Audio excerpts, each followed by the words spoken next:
nossa morte. Amém. Em nome do Pai, do Filho e do Espírito Santo. Amém. Muito bem. Vamos lá, né? Então, como o João veio dizendo aí para nós, né? Hoje é um tema muito importante de nós tratarmos dentro da fé católica, até porque compõe o que é o centro da nossa fé, o que é o centro da nossa vivência de igreja, o que é o centro daquilo que todos nós buscamos viver para alcançar, certo? Que é o tema da Eucaristia. A Eucaristia, nós precisamos ter em mente que dentre os sacramentos, ela é o maior entre todos eles. A Eucaristia, ela é o maior dos sacramentos. Por quê? Claro que cada um tem a sua grande importância, né, dentro da vida da igreja, até porque sem o batismo, por exemplo, nós não temos vida de igreja. A gente não entra no corpo de Cristo sem o batismo. Através do batismo nós somos, digamos assim, enxertados na videira, né? Somos implantados ali na videira que é Cristo, para que a nossa fé, para que a nossa alma possa florescer em Cristo. A gente já viu isso no encontro do batismo, né? No nosso último encontro aqui também, em relação às palestras, nós vimos a confirmação, a crisma, que é quando nós somos feitos soldados de Cristo, né? Quando a nossa alma se infla com as virtudes infundidas em nós pelo Espírito Santo. E hoje nós vemos o que é a finalização desse triângulo, digamos assim, da iniciação cristã, que é a Sagrada Eucaristia. Porque todos os outros sacramentos nos levam a ela. Nós entramos na igreja para poder participar do sacrifício de Cristo. Nós nos tornamos soldados de Cristo para poder defender o nome de Cristo por sobre essa terra. Através do matrimônio, nós fazemos uma promessa diante de Cristo da união entre homem e mulher. O sacerdote, ele é consagrado sacerdote para que possa trazer atualmente o sacrifício de Cristo na Sagrada Eucaristia. A unção dos enfermos é para que nós possamos, no momento ali de maior dificuldade, ter esse afago, essa proteção do Espírito sobre nós no momento de dificuldade. Mas também não deixa de apontar para Cristo. Então, a Eucaristia acaba sendo o centro da nossa fé. Nós temos esse nome Eucaristia, a gente precisa entender de onde ele vem. Eucaristia significa ação de graças. O Novo Testamento ele foi escrito ali, na sua grande maioria, em grego. E naquele momento das palavras da consagração, que Jesus está na Santa Ceia com os discípulos, ele fala essa palavra, né? Eucaristia, em ação de graças. Né? Dai graças, em ação de graças, fazer isso em memória de mim. E dessa palavra recebe o nome, o sacramento. A gente mantém o nome Eucaristia, Sagrada Eucaristia, certo? Nós acreditamos que a Eucaristia, como centro da fé, ela deve ser a vivência de todo cristão, de todo católico.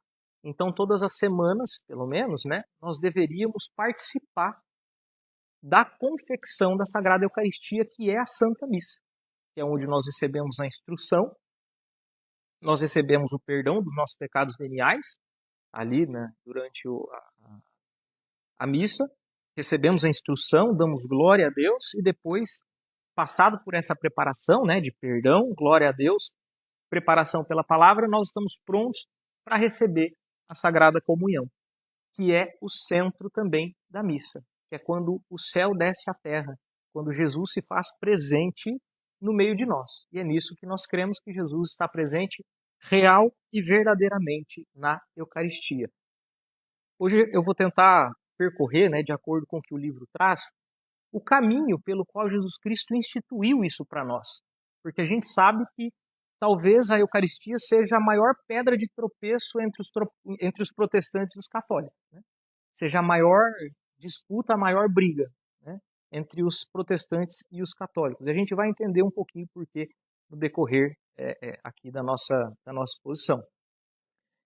Mas a Eucaristia ela não acontece só quando nós chegamos lá na última ceia, durante a instituição, né, na última ceia. Jesus ele já vinha preparando os seus discípulos para que eles pudessem compreender aquele momento final. Porque a gente sabe que os discípulos eles eram pessoas muito simples, analfabetos, que não tinham escolaridade nenhuma, né, estudo nenhum sobre a palavra de Deus. Eram homens simples, verdadeiramente simples. Então Jesus precisava preparar a mente daquelas pessoas, preparar o espírito e a fé daquelas pessoas, para que eles pudessem entender o que estava acontecendo diante deles naquele dia final, naquele dia derradeiro, naquele dia que aconteceu, que antecedeu a sua morte, a morte de cruz. Então, um ano antes da última ceia, Jesus começa a preparar os seus discípulos. Primeiro, acontece o milagre da multiplicação dos pães, né? Então, Jesus, diante de uma grande multidão ali, prega para aquela multidão e o povo escutando ali, né? Diz que só de homem tinha 5.000 pessoas, imagina, somando mulher e crianças, um rio de gente que não estava presente ali naquele lugar. Eu costumo pensar assim, que só por milagre do Espírito Santo mesmo alguém estava escutando Jesus, né? E só a respiração dessas pessoas já seria um barulho tremendo. Então, para escutar a Jesus perfeitamente, já seria um milagre ali sobre essas pessoas. Então, eu acredito que o milagre começou antes do que foi exposto. Mas, ali depois de terminada aquela pregação, a instrução onde Jesus fala com eles, Jesus se compadece da fome deles. Eles estão com fome. Essa fome a gente pode entender de uma fome física, né? Porque estavam ali, vinham de longe e estavam precisando realmente comer e beber, mas talvez também como uma fome espiritual, porque eles estavam sedentos, eles estavam famintos pela palavra de Deus, eles estavam famintos por aquele alimento que Jesus vinha trazer para eles. E aí então Jesus fala: dá para esse povo de comer. E os discípulos falam, né? Um discípulo, agora eu me esqueci qual é, mas ele era muito prático assim, fala: Senhor, nem se a gente pegar o dinheiro de todo mundo e for em algum lugar comprar pão, não vai dar. É muita gente. Não tem padaria aqui em Cafarnaum que faça tanto pão assim rápido. Aí ele falou: traz o que vocês tiverem, né? Um dos discípulos pegou com o menino um pedaço de pão e dois peixinhos. Jesus colocou no cesto e falou: agora vão distribuir para o povo. E aí então todo mundo comeu, se saciou e depois, Jesus não era desorganizado, né? Falou para os discípulos: recolham a bagunça. E na pega da sobra sobrou ainda 12 cestos, né? De sobra do pessoal que comeu. Então foi o milagre da multiplicação do pão e ali dos peixes. Começou aí a preparação. Jesus falou: ó, eu posso fazer milagres, eu faço milagres. As leis são criadas por mim, então sou eu quem as comando e não elas que me comandam. Até porque um pedaço de pão e dois peixes para alimentar 5.000 pessoas, nem um farelo, uma espinhazinha para cada um não seria suficiente. Só que depois disso, Jesus sobe no monte para orar, os discípulos, os apóstolos, entram no barco e partem para Cafarnaum, né, atravessando ali o rio. E o povo fica no pé do monte esperando Jesus. Jesus desce do monte depois da oração, caminha sobre as águas, e aí a gente já conhece a passagem. Ele caminha sobre as águas, encontra os apóstolos no meio do caminho, naquela grande tempestade, e fala para a tempestade: chega, para, acabou, né? A tempestade se acalma, ele indaga a fé dos apóstolos, e aí então, com o barco, eles terminam de chegar. O povo desperta no outro dia procurando a Jesus. Cadê Jesus? Né? No monte não estava mais, no meio deles não estava mais. Então foram procurar justamente do outro lado, em Cafarnaum. E aqueles que seguiram, que buscaram a Jesus, viram que ele estava lá, mas seria impossível ele ir sem ter entrado em nenhum dos barcos que estavam na outra margem. Então eles sabiam que ali um milagre havia acontecido também. E eles pedem a Jesus o quê? Mais pão. Eles pedem mais pão a Jesus. E aí então começa uma das pregações mais fortes que nós temos no Evangelho de Jesus. Que quem traz para nós é o Evangelho de São João, no capítulo 6, né? Versículos 51 a 56. Deixa eu até confirmar. 51 a 66. Né? Bom, eu vou ler aqui para a gente. Então, aquela multidão reunida, Jesus começa a falar, a pregar sobre ele ser o pão. Sobre ele ser a entrega, sobre ter que comer e beber do seu sangue, né? Então disse Jesus: Eu sou o pão vivo que desceu do céu. Quem comer deste pão viverá eternamente. E o pão que eu hei de dar é a minha carne para a salvação do mundo. A essas palavras, os judeus começaram a discutir, dizendo: como é que pode esse homem nos dar de comer a sua carne? Então Jesus lhes disse: em verdade vos digo, se não comerdes a carne do Filho do Homem e não beberdes o seu sangue, não tereis a vida em vós mesmos. Quem come a minha carne e bebe o meu sangue tem a vida eterna, e eu o ressuscitarei no último dia. Pois a minha carne é verdadeiramente uma comida, e o meu sangue é verdadeiramente uma bebida. Este é o pão que desceu do céu. Não como o maná que os vossos pais comeram e morreram. Quem come desse pão viverá eternamente. Muitos dos discípulos, ouvindo Jesus, disseram: isso é muito duro. Quem pode admitir? Sabendo Jesus que os discípulos murmuravam, por isso lhes disse: as palavras que vos tenho dito são espírito e vida. Mas há alguns entre vós que não creem. Desde então, muitos dos seus discípulos se retiraram e já não andavam com ele. Essa é a passagem da pregação que antecedia, um ano antes da instituição da Eucaristia. Depois disso, o que acontece? Muitos vão embora. Jesus olha para os apóstolos e pergunta: e vocês, também não querem ir? E Pedro fala: Senhor, para onde iremos? Se só tu tens palavras de vida eterna. Então isso mostra que eles compreenderam, que eles aceitaram, que eles creram. Muita gente tem nessa fala de Jesus a mania de interpretação pessoal de dizer que Jesus estava falando, na verdade, uma parábola. Não, não é bem isso que ele estava querendo dizer. Ele estava querendo dizer no sentido simbólico, no sentido espiritual. Mas aí a gente precisa parar para pensar. Sempre que Jesus falava em um sentido alegórico, em um sentido metafórico, ou ele se explicava, ou o autor sagrado, que redigiu a Sagrada Escritura, explicava o que ele estava querendo dizer. Quando tem aquelas diversas parábolas, uma atrás da outra, se eu não me engano, no Evangelho de São Lucas, depois se explica o que queria dizer aquelas parábolas, Vai uma parábola atrás da outra, assim, O reino dos céus é como... e vai uma atrás da outra. E depois se explica o que se queria dizer com aquelas parábolas. Jesus explica aos apóstolos. Depois, por exemplo, quando Lázaro morreu, Jesus recebeu a notícia e chorou. Ele estava chorando e falou para os apóstolos ali: Lázaro está dormindo, mas eu vou despertar ele. E aí os apóstolos falaram: não, Senhor, então se Lázaro está dormindo, pode deixar que ele vai sarar, ele vai melhorar. Aí ele olha assim e fala: ele está morto. Ou seja, ele está morto. Eu estou falando, ele está dormindo, mas eu vou levantar ele, quer dizer, eu vou ressuscitar Lázaro. Quando ele conversa com Nicodemos, ele fala: quem não renascer da água e do Espírito não poderá entrar quem não renascer, eu digo, quem não renascer não poderá entrar no reino dos céus. E aí então Nicodemos pergunta: mas como é que eu, sendo homem velho, vou poder entrar de novo no seio da minha mãe para sair, para renascer? Uma literalidade assim absurda. Ele fala: não, calma aí, eu estou querendo dizer que quem não renascer da água e do Espírito, isso é, do batismo. Então Nicodemos entende, compreende. Aqui, Jesus fala: em verdade vos digo,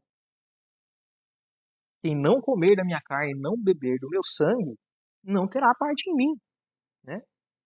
E ele fala: minha carne é verdadeiramente comida, meu sangue é verdadeiramente bebida. Isso é uma analogia, uma metáfora? Quando que um pão significou um corpo? Não, o pão simboliza o homem. Quando? Nunca existiu isso. Se fosse para alguma coisa simbolizar, seria o cordeiro, ele que era morto. Mas não o pão. Quando que o vinho significou sangue? Nunca significou sangue. Mas ele está dizendo naquele momento. Isso lá na frente ele vai dizer ali. Ele está dizendo que o corpo dele é comida e que o sangue é bebida. E muita gente vai embora. Muita gente vai embora. Jesus não deixaria uma multidão ir embora se estivesse pregando um engano. Ele não deixaria as pessoas se perderem por uma palavra confusa. Ele teria falado, gente, isso é um sentido. Assim como ele fez com Nicodemos, assim como ele fez com Lázaro, assim como ele fez diversas outras vezes explicando as parábolas, ele fala, gente, eu estou querendo dizer que é num sentido metafórico. Explica a coisa, né? Mas não. Ele deixou e ainda perguntou para os apóstolos, e vocês? Querem ir também? E aí recebeu a confissão de fé de Pedro. Então não é um sentido metafórico, é verdadeiramente comida, é verdadeiramente bebida, certo?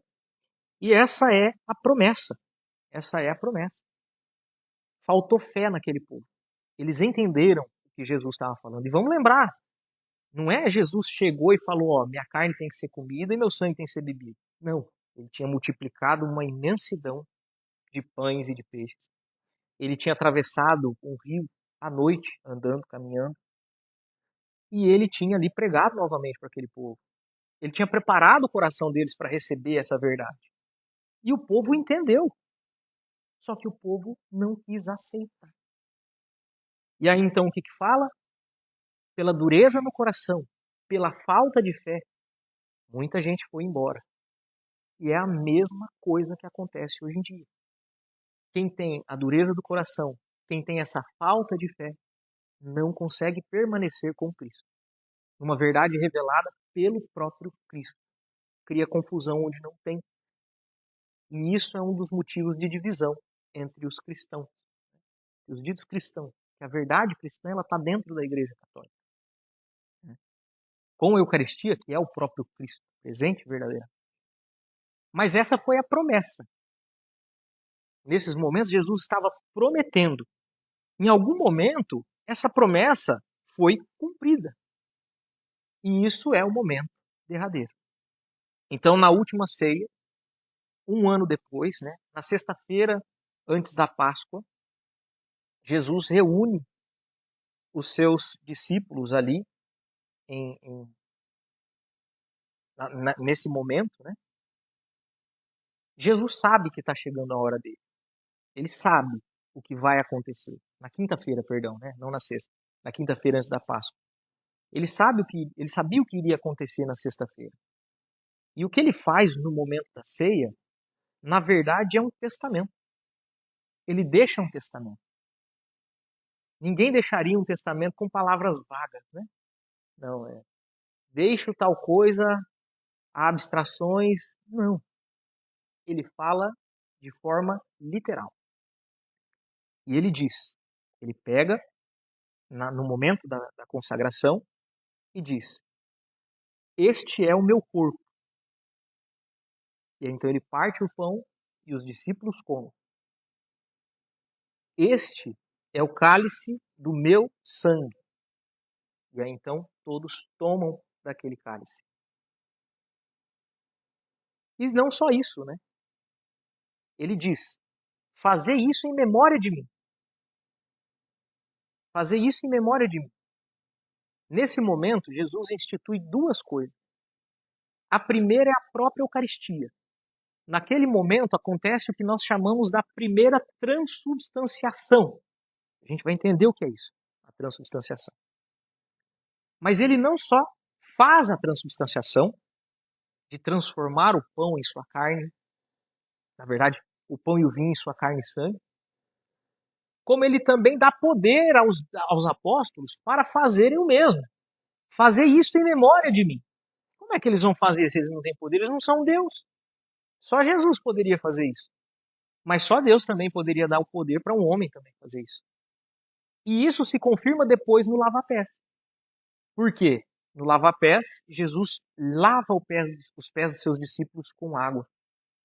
Sempre que um sacerdote ia adentrar o Santo dos Santos, né, para oferecer o sacrifício a Deus, ele precisava se purificar com água limpa.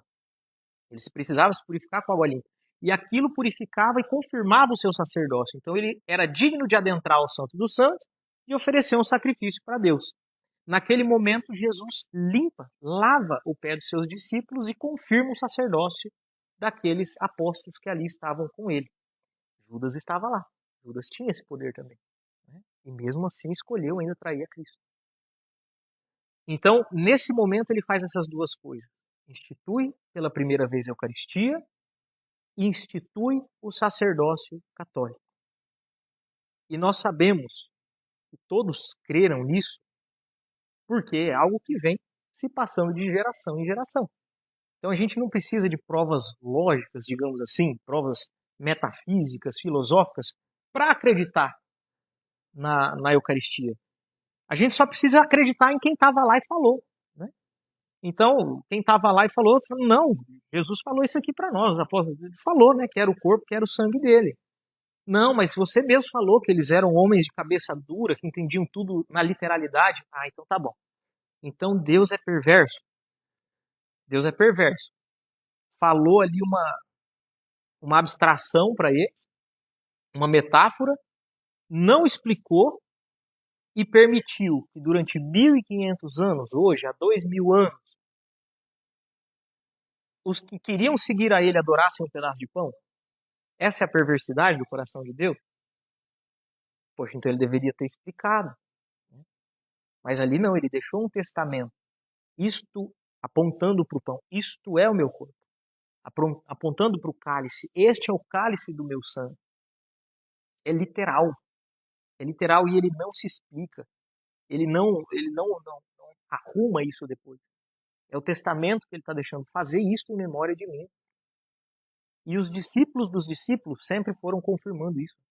Os sucessores dos apóstolos. Então, Inácio de Antioquia, no século I, se não me engano, foi discípulo de São João, discípulo direto de São João. São Justino Mártir confirma a presença real da Eucaristia.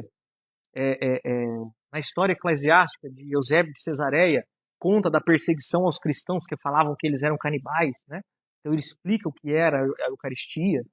Então, assim, tudo lá atrás, tudo na igreja primitiva fala a favor da presença real de Cristo na Eucaristia.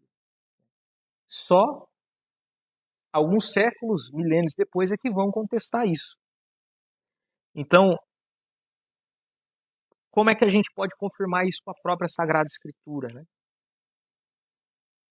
O apóstolo Paulo não esteve fisicamente com Jesus, ele recebeu o seu chamado apostólico através de uma experiência espiritual. Mas na sua primeira carta aos Coríntios, ele confirma a doutrina da presença real de Cristo. Eu vou ler aqui para a gente. Na primeira carta aos Coríntios, capítulo 11, versículo 27 ao 29.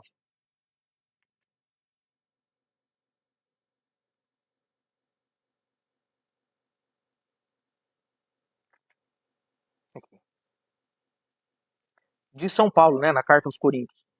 Portanto, todo aquele que comer o pão ou beber o cálice do Senhor indignamente será culpável do corpo e do sangue do Senhor.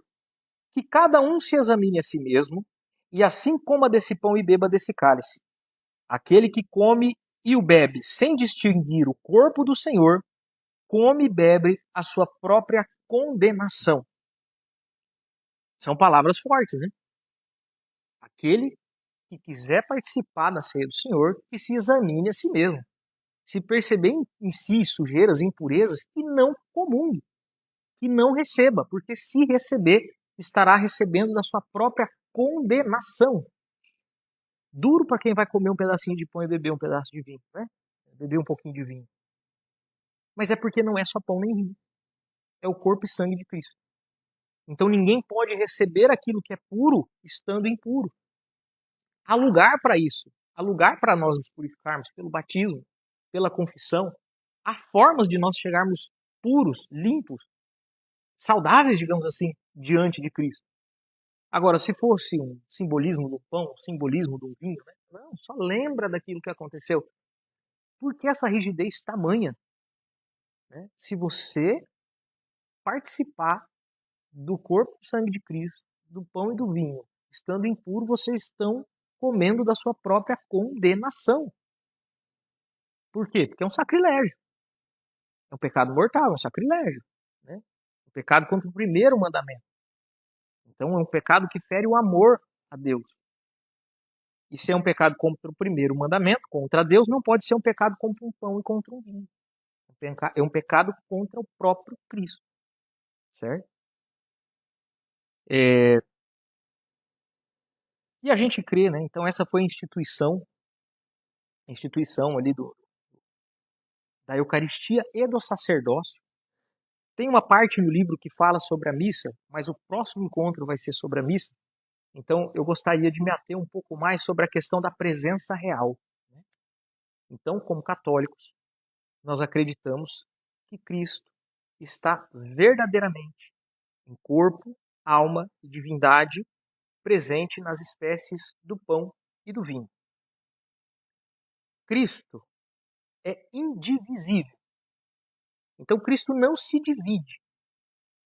No pão, Cristo está inteiro, corpo, alma e divindade. No vinho, Cristo também está completo, inteiro, corpo, alma e divindade. E é por isso que nós podemos comungar em uma espécie só, sem deixar partes de Cristo, digamos assim, para trás. Então, quando nós comungamos do pão, nós estamos comungando do corpo, alma e divindade. O corpo é carne e sangue. Quando nós estamos comungando na espécie do vinho, também é completo. Corpo, alma e divindade. Quando nós partimos a Eucaristia, né? Se reparte, precisa dividir, às vezes está acabando as espécies eucarísticas, se dividir entre um e outro, ou nos fragmentos, nos resquícios que ficam sobre o altar, ou nos nossos dedos, nas nossas mãos, na nossa boca, cada partícula representa Cristo inteiro. Não é um pedaço de Cristo. Jesus Cristo não se divide em cada Eucaristia. Não é um pedacinho do corpo e do sangue de Cristo que está em cada lugar. É Cristo inteiro, todo o seu corpo glorioso. O corpo de Cristo está no céu, sentado à direita de Deus Pai Todo-Poderoso, de onde há de vir a julgar os vivos e os mortos. Na Eucaristia, o que acontece é muito parecido com o que acontece na Santa Missa. Na Santa Missa, o que acontece é que, por milagre, nós participamos do Calvário. Nós estamos lá, verdadeiramente, diante de Cristo crucificado, com Maria e João ao pé da cruz. Nós estamos lá junto com ele, assistindo ao sacrifício de Cristo, presenciando, vivenciando aquele sacrifício. Né? Hoje a gente tem uma linguagem para falar disso. Então, se rasga o espaço e tempo e a gente participa com eles, com Cristo, daquele derradeiro momento. Na Eucaristia, da mesma forma. Cada Eucaristia é Jesus completo. Então, em cada partícula eucarística, nós temos acesso a Jesus completo, a todo o corpo de Cristo que está no céu. Então, é como se Ele nos reunisse para Ele. A gente comunga e parece que a espécie eucarística se dilui em nós, né?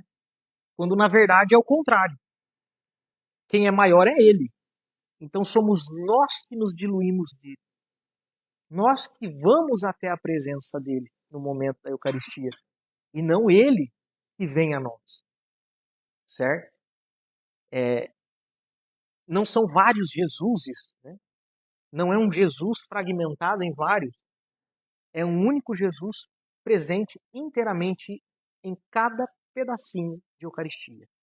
Seja na espécie do pão, seja naquela gotícula de vinho. É Jesus completo que está ali. Existe um milagre, agora eu não me lembro, mas é um milagre eucarístico, onde o sangue ele se coagulou, se eu não me engano, em 5 pedrinhas de sangue. E quando se pesava uma pedrinha de sangue, tinha 5 gramas. Quando se colocava 5 pedrinhas juntas, tinha os mesmos 5 gramas. E independente de qual pedra que se tirasse ou colocasse, a balança continuava em 5 gramas. Isso representa que, seja na unidade, ou seja, aquilo dividido, é Jesus completo que se encontra ali. Então não é uma partícula, não é um pedaço, não é uma divisão, não é uma multiplicação de Jesus. Não, é Jesus inteiro que está presente em cada partícula eucarística, seja do pão ou seja do vinho. E aí a gente entra, né, Léo XIII, ele se exime um pouquinho, se esquiva ali um pouco para explicar o que é a transubstanciação, porque realmente é uma doutrina complicada. né? É uma doutrina difícil. João, se for dando tempo aí, você me fala, porque eu vou falando e não acabo mais, né? A gente vai até meia-noite aqui, mas vai me avisando aí. Então, a gente fala transubstanciação, né? Mas que raios que é isso de transubstanciação? Para a gente entender a transubstanciação, a gente precisa entender primeiro o que é a substância. A substância é, no nosso estudo hoje em dia, né? A gente tem no colégio isso, na química, quando a gente fala de substância, a gente fala ali de uma partícula, né? De algo, sei lá, do hélio, do carbono, do oxigênio, do hidrogênio. Mas isso é a substância no sentido visto da física. A substância a qual nós nos referimos é a substância metafísica, ou seja, a substância filosófica, que nós conseguimos atingir não através de experimentos, mas através da razão. Vamos tentar explicar isso um pouco melhor. A definição de substância é aquilo que existe por si mesmo. Isso é substância, aquilo que existe por si mesmo. Substância. A doutrina da substância nasceu com Aristóteles. Nasceu não, né? Aristóteles descobriu que quando a gente faz, a gente não cria, a gente descobre algo que está presente na realidade. Então, Aristóteles descobriu as categorias. Então, é a substância, que é aquilo que existe por si mesmo, e as outras 9 categorias que são acidentes. Ou seja, aquilo que só existe quando está grudado, né? Quando está colocado em uma substância. Vamos pensar assim. Se eu falo aqui árvore, todos nós conseguimos entender o que é uma árvore. Né? Mas eu não falei se é uma palmeira, se é uma sibipiruna, se é uma peroba, se é um sete copa. Mas a gente tem o conceito de árvore. E isso faz a gente olhar para uma árvore e saber que não é uma flor e nem um arbusto. Por quê? A árvore é um conceito. Esse conceito existe na coisa, existe lá naquela coisa, mas através do meu intelecto, da minha razão, eu consigo perceber a existência daquilo na coisa. Se eu digo para vocês humano, vocês conseguem entender o que é um ser humano. Mas eu não falei se é homem, se é mulher, se é alto, se é baixo, se é gordo, se é magro, se está aqui na clínica, se está lá em casa, se está em 1500 ou se está agora em 2026. Eu não falei. Eu só falei humano. E todo mundo entendeu o que é o ser humano.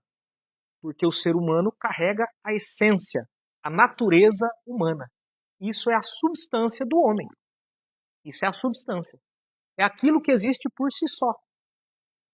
E aquilo que se pega a substância são acidentes. Então, se eu sou negro, branco, vermelho, amarelo, se eu sou alto, baixo, gordo ou magro, isso são acidentes. Certo?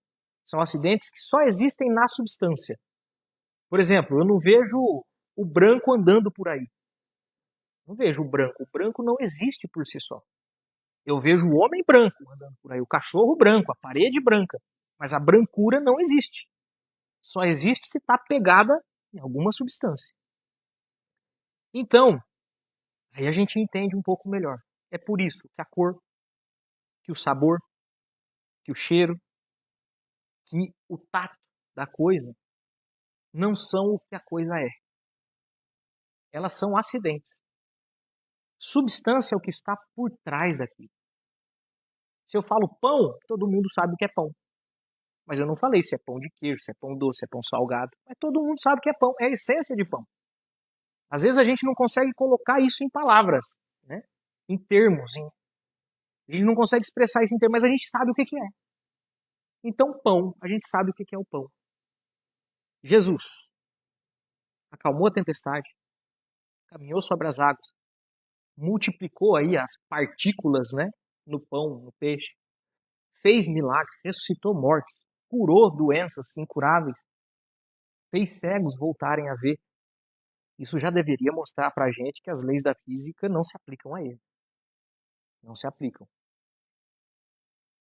Então, se eu tenho um pão que carrega substância de pão e acidentes de pão, e eu falo que aconteceu uma transubstanciação, é porque nosso Senhor tem o poder de mudar a substância daquela coisa, a essência, a natureza daquele pão, para ser a natureza dele.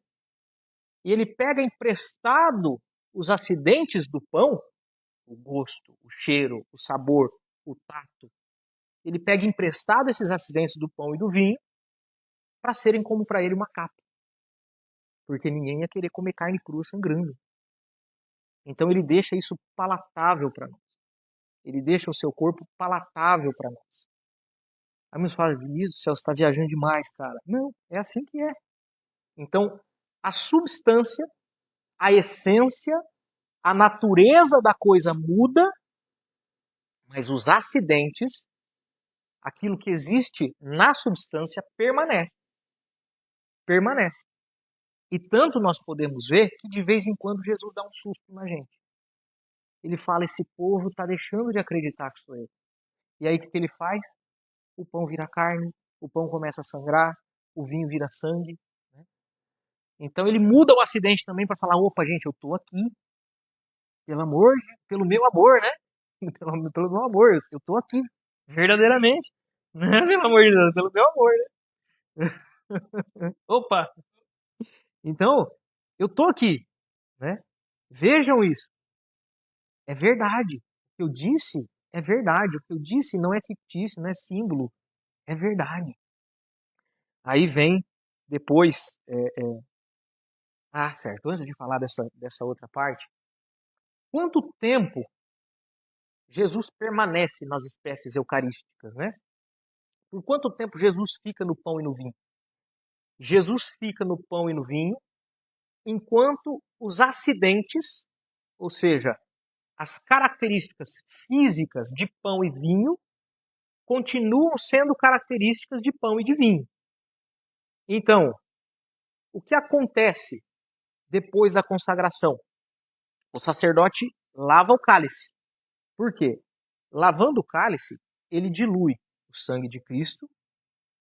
Na missa antiga, na missa tridentina e nas missas ortodoxas, em vinho e água, né? Dilui aquele restante ali e bebe, para garantir que todo o Cristo foi consumido.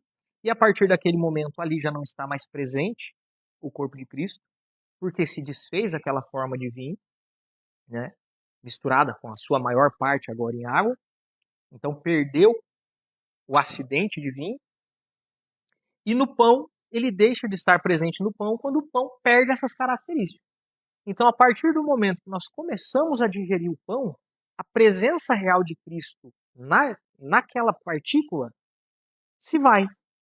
E em nós fica apenas a graça santificante. Essa graça que nos dá a vida eterna. Né? Por isso, que se a gente tem um fragmento no dedo e, sei lá, né, limpa, joga fora, deixa cair a coisa, nós estamos cometendo um sacrilégio. Porque aquele é verdadeiramente Deus e nós estamos vilipendiando, nós estamos agredindo o corpo do nosso Deus, que está realmente ali presente. Então o certo é que se consuma tudo. A Eucaristia está no sacrário lá, ficou muito velha, veio fungos, deu bolor, ela perdeu. Ela já não é mais corpo de Cristo, certo? Que a partir do momento que perde o acidente perfeito de pão, já não é mais o corpo de Cristo. Quando se sobra ou quando se perde ali, né, as partículas eucarísticas, o que se faz? Se dilui tudo em água, e aí então aquele pão se mistura com a água e se dilui completamente. Diluiu-se completamente, já não está mais a presença real naquilo, porque se perdeu os acidentes de pão. E aí então se pode descartar. Claro que se descarta de uma forma solene, né, mas se descarta.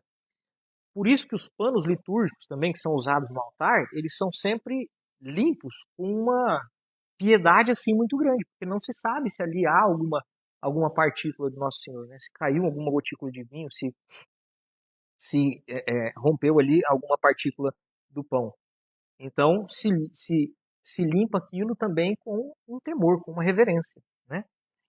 Mas aí nem sempre as coisas acontecem de como era para ser, né? Existem as pessoas de coração duro, existem as pessoas que acabam caindo em erros e antes de Lutero já existiam, né?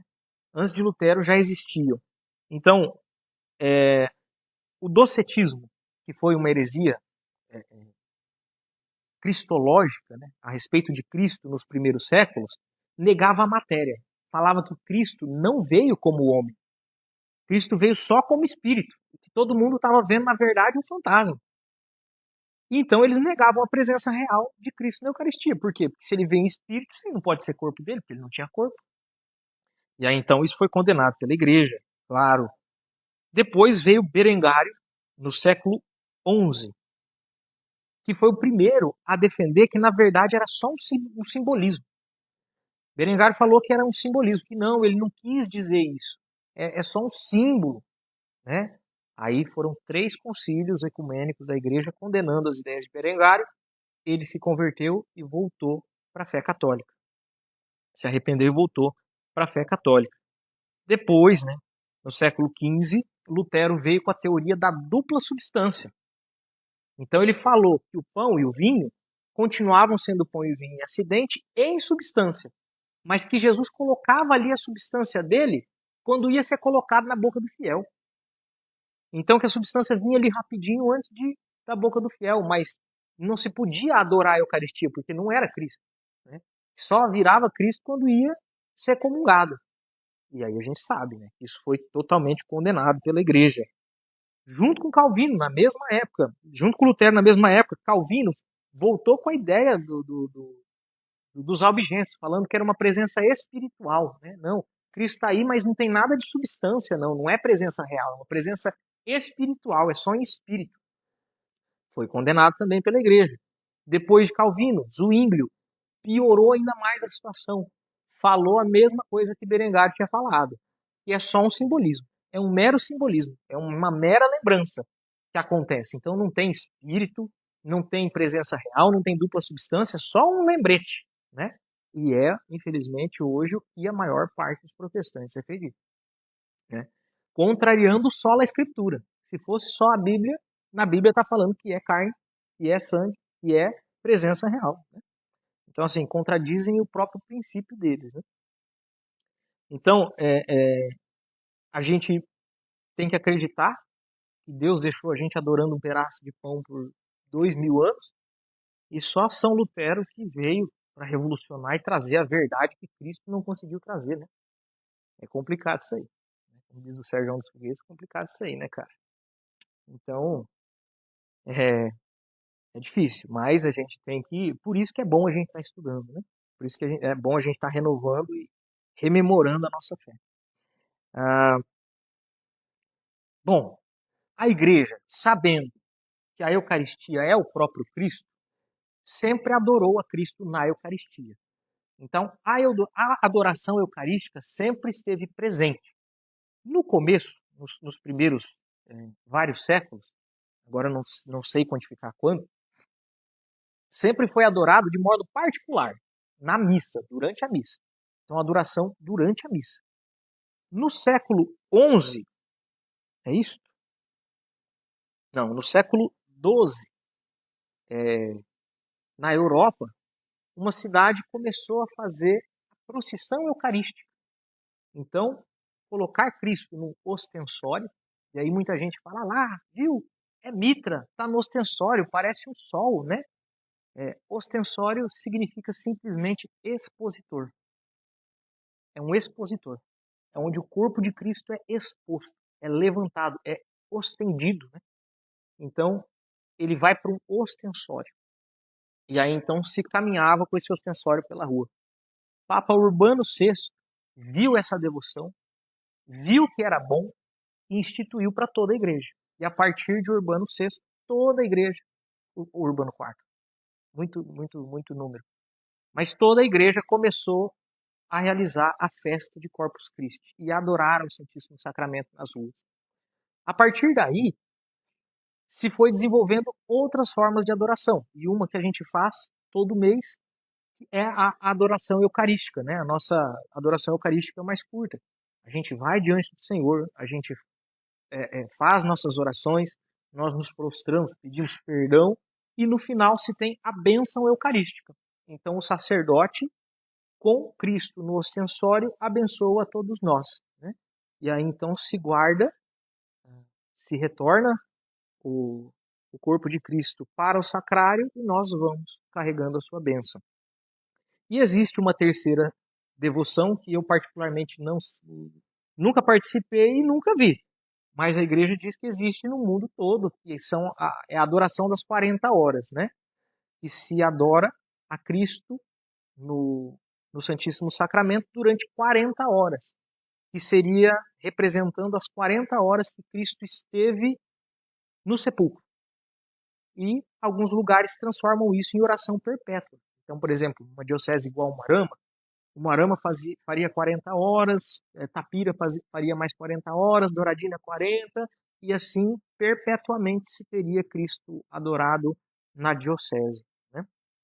Então, essas são as três maiores devoções que nós temos assim ao Santíssimo Sacramento. Mas um resumo de tudo, né? Cristo prometeu a Eucaristia, porque ela é meio de salvação e meio de nós estarmos com Ele todos os dias até o fim dos tempos, ou pelo menos até o fim dos nossos tempos, né?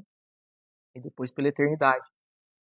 Ele prometeu que ela seria para nós vida, e quem comer do seu sangue, quem comer da sua carne e beber do seu sangue, terá a vida eterna e será ressuscitado no último dia. Deus cumpre essa promessa conosco no dia da Santa Ceia, onde institui tanto a Eucaristia quanto o sacerdócio católico, e os sacerdotes vão passando esse poder adiante através da sucessão apostólica. E hoje nós recebemos essa tradição, nós recebemos o Cristo pela tradição e pelo poder que foi conferido de geração em geração. Essa graça pode hoje chegar a nós, reservada a todos aqueles cristãos que estão no leito da igreja, batizados, enxertados na videira que é Cristo. É isso.